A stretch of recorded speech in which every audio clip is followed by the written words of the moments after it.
Hi guys, c'est parti pour la review sur Death Note que vous attendez depuis des mois, des années, des jours. Ah pardon, tu fais quoi?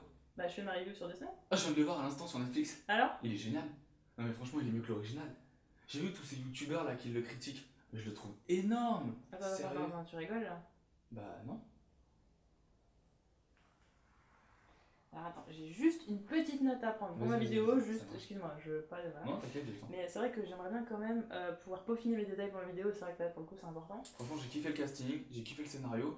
Et t'as vu par qui est joué Ryuk? Waouh, Mm. mais sérieux bordel, ce film sera oscarisé, c'est sûr. Hi guys, c'est l'heure, c'est le moment que vous attendiez tous depuis des mois, des semaines, des années peut-être depuis que vous êtes nés, je ne sais pas.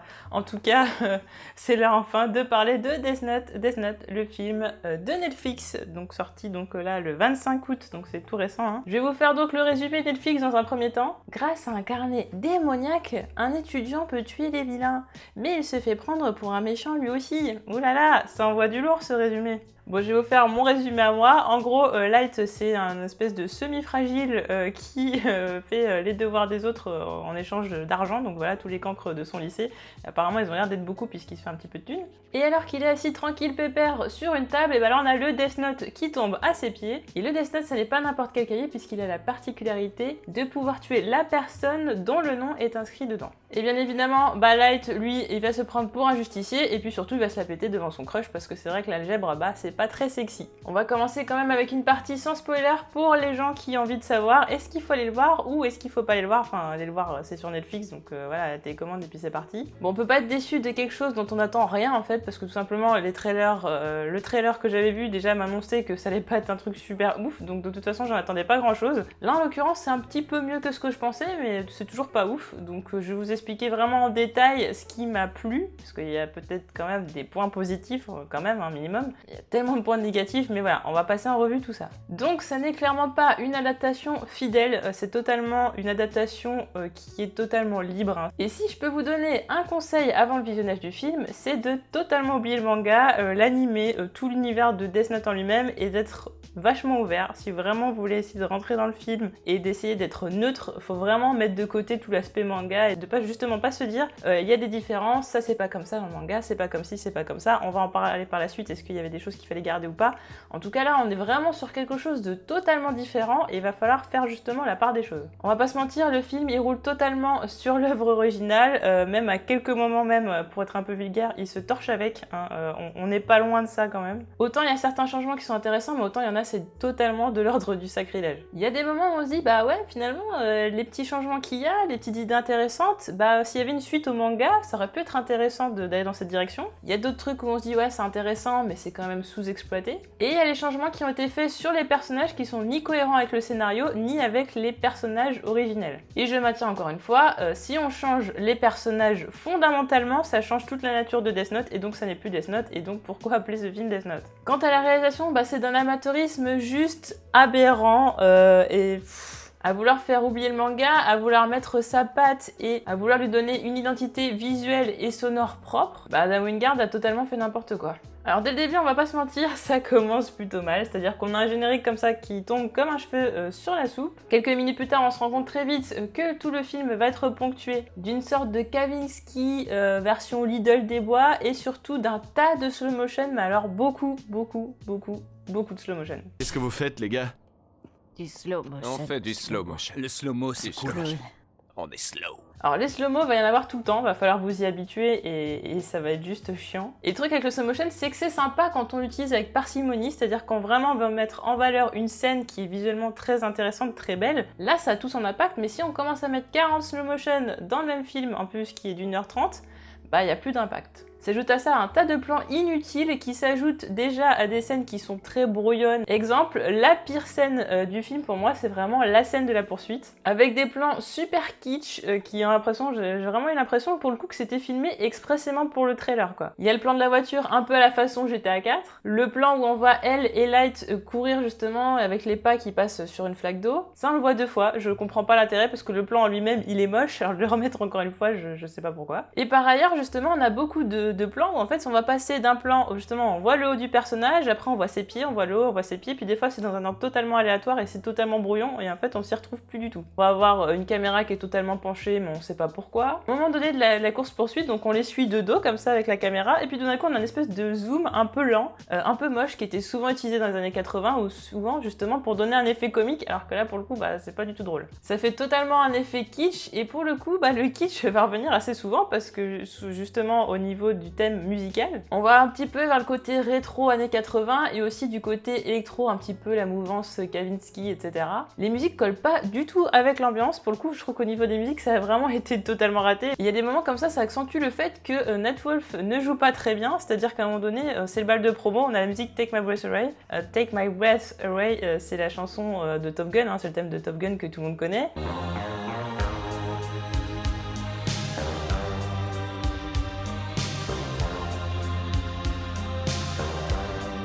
Et là, à un moment donné, donc il est en train de bousculer un mec qui est en train de danser avec Mia, et je sais pas, enfin ça fait un espèce d'effet qui va pas du tout, parce qu'en fait il est énervé avec une musique comme ça, et en plus il joue mal. Et le moment où je pense tout le monde a eu un sursaut, et franchement je pense que vous avez été beaucoup comme moi à avoir un fou rire nerveux, c'est le moment, la scène de la roue, la scène où Mia est en train de tomber dans le vide, et là il est en train de la rattraper. Et là il y a la musique I Don't Wanna Live Without Your Love.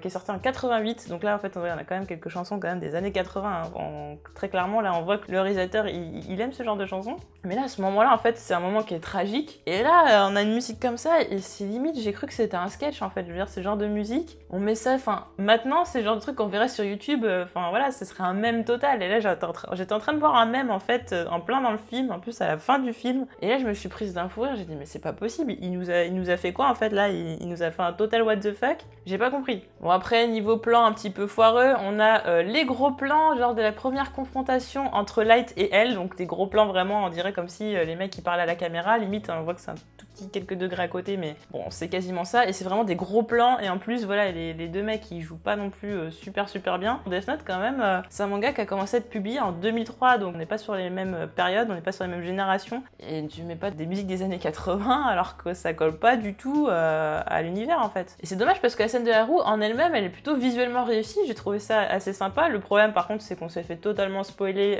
dans le trailer, hein, la scène. J'étais étonnée, je me suis dit quand est-ce qu'elle arrive la scène de la roue, quand je me suis rendu compte que c'était la fin, je me suis dit attendez mais dans le trailer en fait ils nous ont mis la dernière scène d'action du film en fait, normal. J'ai bien aimé aussi la scène où Mia tombe dans les roses avec toutes les pétales qui se lèvent tout d'un coup, qui se soulèvent dans l'air. Et j'ai bien aimé la photographie, j'aime bien voilà que ce soit, j'ai bien aimé le côté sombre, granuleux qui ajoute au côté malaisant et malsain.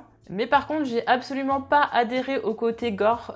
Pour moi, dans Death Note, en fait, c'est tellement de la violence psychologique, c'est tellement une torture psychologique et justement un combat intellectuel qu'on n'a pas besoin de voir du gore, en fait. On sait que les mecs, ils vont mourir, on sait que c'est pas bien déjà, c'est déjà malsain de tuer des gens. Est-ce qu'on a besoin en plus de montrer que le mec, il s'éclate le crâne, que l'autre, ouais, enfin, il y a des trucs, c'était quand même assez chaud. C'est peut-être un peu trop violent et c'était vraiment pas nécessaire. Déjà que la morale est un peu limite dans Death Note. Rajouter du gore, c'est vraiment pas nécessaire. Après, j'ai bien aimé la scène d'introduction de Elle qu'on avait déjà vu dans le trailer, ça également, donc avec les petits néons et tout de boîte de nuit. J'ai trouvé ça super sympa et quand j'ai vu l'introduction, j'ai fait ouais, ça va être un truc super cool. Et en fait, non, ok, on va dans la boîte de nuit, il part avec le hero de Heroes, hein, pour ceux qui connaissent. Ensuite, il est dans un petit couloir avec des néons et je me suis dit ouais, on va nous faire une scène encore plus. Enfin, je sais pas, je pensais qu'on allait voir encore plus de choses visuellement aussi intéressantes et surtout par rapport à elle. J'ai bien aimé aussi le moment où on parle justement du culte de Kira, du fait que voilà les gens le vénèrent, etc. Qu'il y en a qui sont contre, mais il y en a qui sont pour. Et à un moment donné, on a justement une église qui est en train un petit peu de s'effondrer partiellement. Donc voilà, c'est un petit peu comme si les croyances actuelles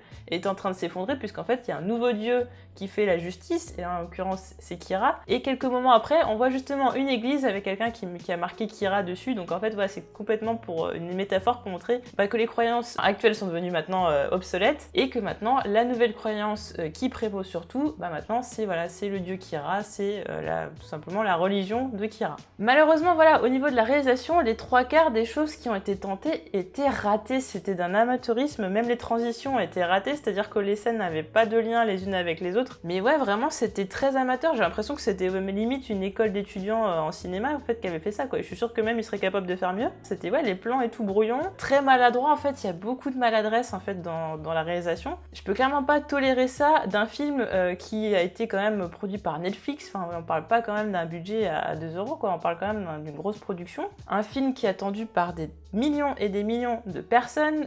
On en parle depuis des mois et des mois sur tous les réseaux sociaux. Enfin, ça fait un buzz énorme. C'est inadmissible. En revanche, je peux comprendre les raisons qui ont poussé Adam Wingard à justement faire un reboot et de se dire, voilà, je pousse un petit peu le manga de côté et j'essaie de m'approprier l'univers et d'en faire quelque chose de totalement différent. Et je pense que justement, le changement de caractère des personnages est dû peut-être à certaines frustrations, certains côtés, certaines ambiguïtés qui n'ont pas été poussées dans Death Note, mais pour des raisons qui sont totalement légitimes. Parce que dans le manga, on ne s'identifie absolument pas aux personnages, alors que là, pour le coup, dans le film, on nous pousse quand même à avoir de l'empathie pour les personnages et peut-être même à s'identifier à eux. Alors au niveau des acteurs, Nat Wolff, qui joue donc Light, le personnage principal, c'est juste, il est très mauvais, vraiment, c'est une catastrophe. Il y a des fois, on sait même pas s'il boude, s'il est en colère ou s'il pleure. Après, c'est vrai que son rôle est creux, mais il a pas réussi quand même à donner un petit peu de consistance à son rôle, là, c'était complètement raté. Margaret Qualley, elle, c'était une surprise, je me suis dit, bah en fait, ça va être une pistonnée et tout, peut-être avec pas beaucoup de talent, en fait, non, elle est très très bonne dans son rôle. Alors son rôle, forcément, on va pas l'aimer, parce qu'elle est faite, justement, son rôle est fait pour qu'on ne l'aime pas et qu'on la déteste, au contraire, mais elle joue très très bien son rôle. Quant à Keystone Phil, bah je sais pas, parce qu'en fait, on a vraiment tellement des scènes éclairs avec lui, c'est tellement confus et rapide. Bah franchement, j'attends de le voir dans d'autres films ou dans d'autres séries ou autres pour vraiment vous donner un avis. Du coup, on repart sur de nouvelles bases et on injecte un petit peu d'ambiguïté dans le caractère des personnages, donc on change fondamentalement leur caractère et c'est vraiment un problème. Light, dans le manga, il est extrêmement sûr de lui, il est très intelligent, il est manipulateur, en plus, il est prêt à tout, et là, ça devient Light Turner semi-fragile des familles, un petit peu rebelle des bois, qui en fait se fait victimiser par son crush et aussi par Ryuk. Et comment on va justifier ça? On va justifier ça par le fait que sa mère a été tuée, que la personne qui a tué sa mère n'a pas été punie comme il le fallait par la justice, que son père est impuissant justement pour arrêter les criminels et que du coup il faut que quelqu'un règle ce problème. Elle pareil, sûre de lui dans le manga, très intelligent et en plus d'un calme olympien, et ça je tiens quand même à le souligner encore une fois. Alors là il se montre carrément à visage découvert, il est impulsif, en plus il est totalement colérique, et en plus il est en colère parce que Light elle est dessus sur lui, mais en plus il tue les gens qui lui sont proches. Du coup on a l'impression de voir un peu le chien qui court après son os, franchement il devient insupportable. Et puis le moment what the fuck, c'est qu'il menace Light avec une arme, c'est le genre de truc qui serait jamais arrivé dans le manga. Ah, et puis elle aussi c'est peut-être un Illuminati, hein. Voilà, je dis ça en passant. Alors même si Light il fait de l'algèbre, au final, il est pas si finot que ça, hein, il est pas si intelligent, et d'ailleurs, le film ne s'intéresse pas vraiment au processus de réflexion de Light et elle, qui est pourtant le centre de l'intrigue du manga. D'ailleurs, Ryo qui le dit, il a l'impression qu'il est pas à la hauteur, et j'ai envie d'ajouter qu'en fait, le Light Turner n'est pas du tout à la hauteur de Light Yagami. Et Mia, par contre, en soi, c'est un personnage qui est intéressant, parce que finalement, quand on se rend compte de tout ça, le personnage qui a le plus de points communs avec Light Yagami du manga, c'est elle en fait, hein, c'est celle qui est la plus froide, qui est la plus intelligente, qui est la plus cruelle, qui est prête à faire n'importe quoi, quitte à manipuler les gens ou tuer des gens qui peuvent être proches. Et tout ça évidemment en justifiant que c'est pour le bien de ce monde. D'ailleurs elle aurait même tué Light sans sourciller, hein, lui disant je t'aime bébé, tiens je reprends le cahier finalement, et puis hasta la vista baby. Enfin voilà, en fait en gros elle s'en fout, elle peut tuer n'importe qui, même lui. Et du coup pour moi c'est la vraie Kira du film. D'ailleurs ils font une espèce de duo de Bonnie and Clyde, mais en fait Light il se fait totalement mater par sa nana quoi. D'ailleurs j'aurais adoré une confrontation entre elle et Mia qui se disent au final en fait c'est pas Light le vrai méchant de l'histoire, c'est en fait c'est sa copine, c'est toi en fait la nana qui est manipulatrice et tout, qui fait tout depuis le début. Là j'aurais trouvé ça super vraiment. Alors, par contre le moment où Mia est en train de taser un mec du FBI, tu fais non mais attends, le mec il est quand même formé, je veux dire il l'attend arriver, enfin il se fait taser comme ça comme un fragile dans le parking à l'aise blaise au calme. Quant à Ryuk il a plus aucun côté amusant, alors même si on est content d'entendre en français donc la VF, moi j'ai adoré vraiment rentendre la voix de Ryuk, la voix qui était vraiment dans l'animé, ça m'a même mis des frissons. Sinon voilà, la VO avec William Dafoe, forcément voilà c'est quand même super important, mais pourtant Ryuk on le voit pas tant que ça, et j'ai détesté son design, je l'ai trouvé vraiment trop laid. Et là on a un Ryuk qui intervient dans tout ce qui se passe, c'est-à-dire qu'il va pousser Light déjà dès le début à commettre des meurtres, à utiliser le Death Note au maximum, alors que dans le manga, Ryuk c'est quand même un personnage qui n'intervient que normalement il me semble 2 fois, hein, vraiment, et c'est à contre-cœur parce que lui vraiment ce qu'il aime c'est observer ce qui se passe, et voilà, voilà, il donne un cahier, on lui pose des questions, il répond, mais il n'est pas obligé vraiment de tout dire, et il n'est pas obligé de donner vraiment toutes les indications sur le cahier. Lui, voilà, il est comme une personne neutre, sauf qu'il est obligé de suivre le possesseur du Death Note, et il se délecte de tous les événements qui arrivent dans le monde des humains. Du coup, on a ces commentaires qui sont pleins d'humour, et même si il n'est pas ami avec Light, il y a quand même une espèce de complicité qui naît quand même quelque part. Et là, on a un Ryuk qui est en train de dire « Ouais, de toute façon, je suis pas ton chien, ceci, cela ». Après, on a Light qui est en train de dire « Ouais, de toute façon, ferme ta gueule ». Enfin, genre, attendez les gars, on est parti dans un autre extrême. Bah là, du coup, on n'a rien en fait. On n'a pas de lien entre les deux. On a un Ryuk qui est pas sympathique, qui est cruel. Même elle a perdu son côté attachant, c'est-à-dire que lui, voilà, il était comme il avait pas beaucoup de relations sociales dans le manga, il était souvent maladroit, donc des fois il allait dire un truc gentil, puis 2 secondes après, là, il manquait de tact et puis il disait un truc super vexant, et ça donnait un côté drôle, et ouais, pour le coup, dans le film, il n'y a aucun moment de légèreté. Light, au final, c'est le plus gentil des 3 personnages, c'est-à-dire que lui, il veut pas de victimes collatérales, donc que ce soit les membres du FBI, que ce soit les gens sur le forum, alors que Mia, elle est prête carrément à tuer le père de Light. Le problème, c'est qu'on veut vraiment excuser les actes de Light, on veut aussi trouver une morale, parce qu'à un moment donné, il fait oui, tout le mal qu'on a fait, etc., on devrait arrêter, enfin, il y a plein de moments où il se remet en question, et il y a même des moments où il est un petit peu moralisateur et tout. Je trouve que vraiment le film, il a vraiment un propos moralisateur de se dire oui, mais au final,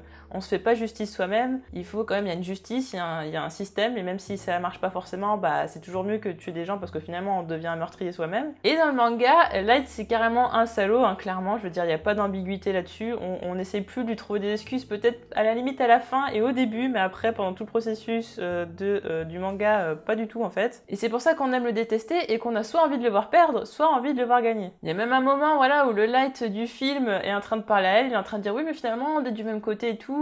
Peut-être que si t'écoutais mes arguments, on arriverait à s'entendre. Enfin, je veux dire, mais à quel moment, en fait, on peut se dire qu'ils peuvent travailler ensemble et tout. Alors, autant dans le manga, c'est pour des raisons bien précises et tout, et c'est tout simplement de la manipulation, autant dans le film, on a l'impression qu'il pense vraiment ce qu'il dit. Et puis, il y a les phases aussi où il boude, parce que, je ne sais quoi, parce qu'il est pas content, parce que Ryuk l'a envoyé chier, puis là, on a l'impression de voir le mec, je sais pas, de la pub, en mode ah, mais j'ai cru qu'on allait faire des knackis. Donc on a un côté un peu fragile de Light, et en même temps après il a une relation super malsaine avec Mia, parce qu'ils sont en train de s'exciter alors qu'ils sont en train de faire des meurtres, c'est-à-dire que tous les deux ils s'amusent à écrire dans le Death Note, et puis ils kiffent ça et ça les excite sexuellement et tout. Je trouve ça super glauque, enfin ça en plus du gore, c'est too much. Après on a Watari qui est peut-être le seul personnage fidèle au manga, et d'ailleurs j'ai bien aimé le fait qu'on utilise Watari pour arriver à justement obtenir le nom de elle. Et puis on a le meilleur personnage de la série qui est James Turner, sans aucune concurrence, aucune, hein, vraiment. À la fois autoritaire, père aimant et courageux,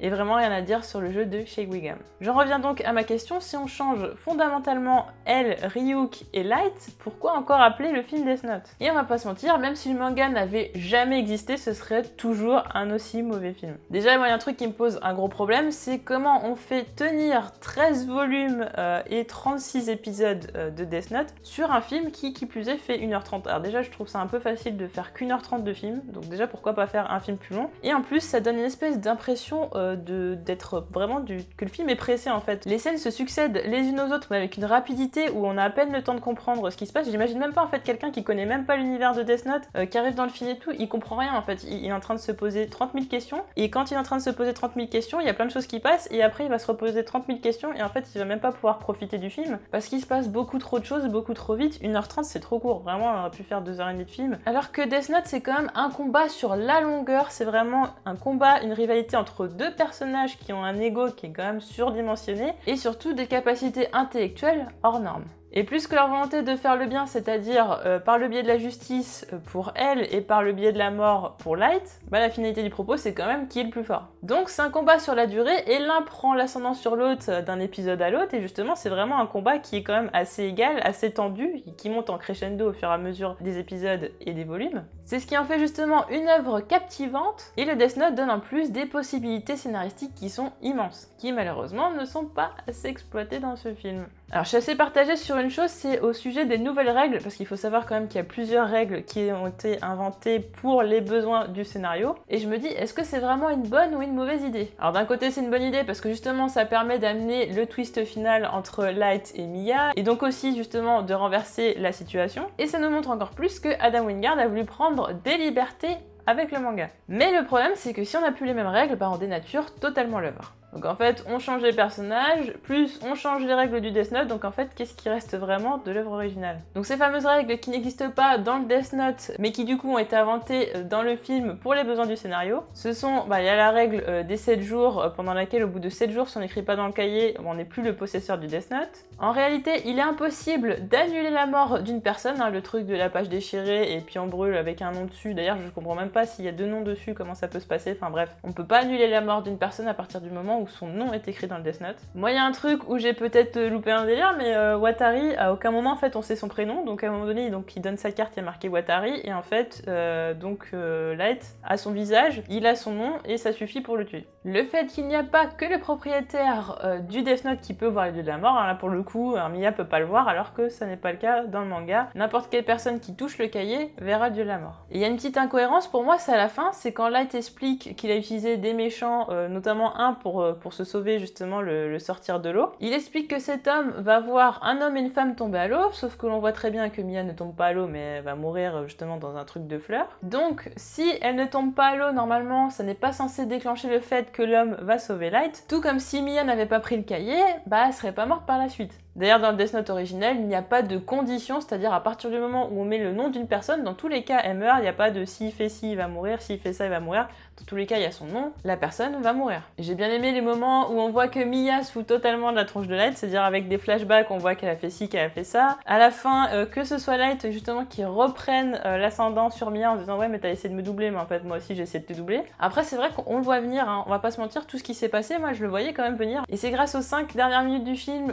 que le film va passer de la catégorie catastrophe à plutôt mauvais, parce que vraiment le final apporte quelque chose vraiment d'intéressant. On y retrouve un petit peu la façon de l'animer, la voix off de Light qui explique comment il a manipulé les gens justement en mettant leur nom dans le cahier pour arriver à ses fins, donc ça on l'apprend après coup et c'est ça qui est quand même assez sympa. Et la fin c'est vraiment le seul moment où on respecte vraiment l'œuvre originale, c'est-à-dire que là on retrouve quand même un Light Yagami, bon pas trop non plus parce que bon à un moment donné il faut bien qu'il chiale, mais là on retrouve son intelligence et sa finesse de stratégie alors que pendant tout le film, il avait pas l'air d'être très finot quand même. Le coup des méchants qui retrouvent le Death Note, qui le sauve de la noyade, qui le mettent dans un coma artificiel et qui en plus écrivent encore des noms pendant qu'il est dans le coma pour l'innocenter, j'ai trouvé ça encore très malin et là encore on est dans l'esprit Death Note. Après il y a la polémique de elle qui met le nom de Light, est-ce que on peut laisser passer ça? Ouais, donc elle qui devient un petit peu cinglée à la suite de tout ce qui s'est passé, donc la mort des agents du FBI qui sont un petit peu de sa faute, la mort de Watari quand même qui a pris des risques pour lui, et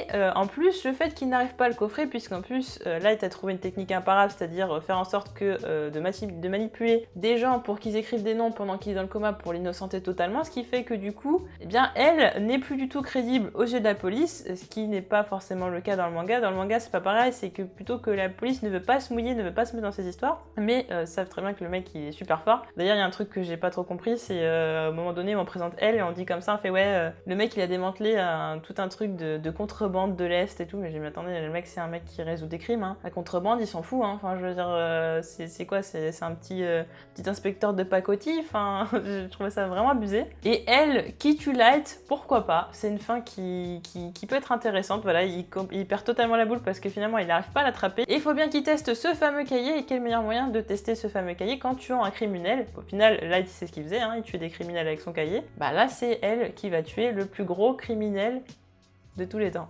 J'ai apprécié les quelques petits clins d'œil au manga, notamment le livre dans lequel apparaît Ryuk tout comme il est dessiné dans le manga, elle qui mange des bonbons et puis qui est toujours avec sa position fétale sur son siège, les pommes évidemment, la phrase de fin de Ryuk qui est exactement la même phrase que dans le manga quand il dit oui les humains sont vraiment fascinants et qui se met à rigoler, les quelques rares vraies règles du Death Note. Pour les Français, la VF on va pas se mentir, tout le monde était content d'entendre Ryuk forcément. Le fait qu'il y ait des crimes perpétués au Japon pour faire croire que tout se passe au Japon, là encore total clin d'œil au manga. Et puis ne serait-ce que l'ordi avec le petit L de L tout simplement, même si c'est un petit peu petit, c'est un petit peu léger, bon ça fait toujours un petit peu plaisir. Autant parfois je peux critiquer le côté un petit peu fanservice des adaptations, mais autant là j'ai trouvé que les petits clins d'œil étaient quand même très légers. Surtout qu'en s'éloignant déjà autant d'une œuvre originale, on a quand même besoin de repères. J'aurais aimé vraiment qu'on ait un ou deux dialogues, que ce soit entre Light et Ryuk ou entre Light et elle, qui soient vraiment exactement les mêmes que dans le manga, j'aurais adoré. Des petites subtilités du genre Matsuda qui passe 3 secondes, enfin je sais pas, le mec il arrive comme ça, et puis il fait oui bonjour je suis Matsuda, je viens chercher des papiers, je ne sais quoi. un délire comme ça. Et surtout des références au monde des dieux de la mort, parce que là, le monde des dieux de la mort, en fait, on n'en parle pas du tout, alors que bon, c'est quand même de là d'où vient le Death Note. Et en plus, le Death Note, on n'en parle pas tant que ça, parce que finalement, bah, c'est pas tellement le centre du film. Alors du coup, le film, c'est le Death Note Osef, Light et Elle Osef. Par contre, Light et Mia, c'est totalement le centre de l'histoire, ce qui nous fait en fait un teen movie. Puis là, on peut se lancer dans les petits bingo du teen movie, donc on va avoir le mec marginal, on va avoir la cheerleader, mais la cheerleader, bah, elle sort avec le quarterback du bahut, mais le mec marginal, bah, il est un petit peu en crush sur la cheerleader qui est avec le quarterback du bahut. Et puis finalement, la cheerleader, elle va un mec un petit peu marginal parce que son quarterback, bah, il a pas grand chose dans la tête et puis il est pas très marrant, et du coup, elle va se mettre avec le mec marginal, et puis oh là là, va y avoir un bal de promo. Il va se passer un drame, et puis à la fin, on a le parent qui va dire oh là là, j'ai pas vu mon enfant grandir aussi vite, il est devenu un petit peu n'importe quoi, j'aurais dû être là pour lui. Voilà, donc on a le bingo du teen movie. Et il y a eu tout ça. Donc en conclusion, c'est une mauvaise adaptation. Et si on enlève le côté adaptation, donc on essaye de mettre de côté l'œuvre originale, c'est un mauvais film. Donc pourquoi? Parce que les personnages ont été totalement modifiés, ce qui fait que du coup on a complètement déstructuré Death Note. En plus, on parle très peu du Death Note. On essaye même pas de savoir d'où vient le Death Note, pourquoi il est là. On n'explique pas plus que ça les règles et les nombreuses possibilités qui peuvent en découler. En plus, on a un mauvais acteur principal et une réalisation qui est vraiment très mauvaise. Bon, après on peut se poser la question, est-ce qu'on va avoir un Death Note 2? Bah du coup, les portes sont quand même ouvertes parce que Ryuk le dit lui-même, hein, à chaque fois il cherche un nouveau possesseur du Death Note. En gros, Ryuk dans le film, il reste dans le monde des humains et il revient pas dans le monde des dieux de la mort, donc il va forcément potentiellement y avoir des suites. Mais est-ce que le public va être au rendez-vous? Est-ce que ça va pas être un énorme tollé? Bah je pense que ça va être difficile. Voilà pour ma review sur Death Note. Dites-moi ce que vous avez pensé de ce film. Il y en a qui sont peut-être d'accord avec moi et qui vont se dire que oui, en effet c'est mauvais. Il y en a même qui vont peut-être être plus dur que moi, c'est possible. J'ai quand même essayé, dans la mesure du possible, de trouver des points positifs. Il y en avait vraiment, voilà, il y avait des petites choses à prendre dans le scénario qui étaient intéressantes, qui ont pas forcément été bien traitées, mais il y avait quand même des choses qui étaient quand même à retenir, on va pas se mentir. Par contre, niveau réalisation, niveau personnage principal, niveau respect de l'œuvre originale, on n'est pas du tout, c'est pas du tout ok, hein, c'est pas bon du tout. Est-ce que vous aimeriez voir un autre film Death Note? Est-ce que vous pensez justement que le film s'est torché avec l'œuvre originale, comme je le disais au début de vidéo? Et voilà, moi je vous retrouve très bientôt, j'ai prévu d'autres vidéos sur Death Note. Et puis surtout, n'oubliez pas, j'ai quand même un petit concours pour vous, je vous fais gagner une figurine Ryuk sur Twitter, donc je vous mets quand même le lien dans la description, donc n'hésitez pas à y aller, c'est pour vous, c'est cadeau. Et puis moi je vous retrouve très vite pour d'autres vidéos. Salut!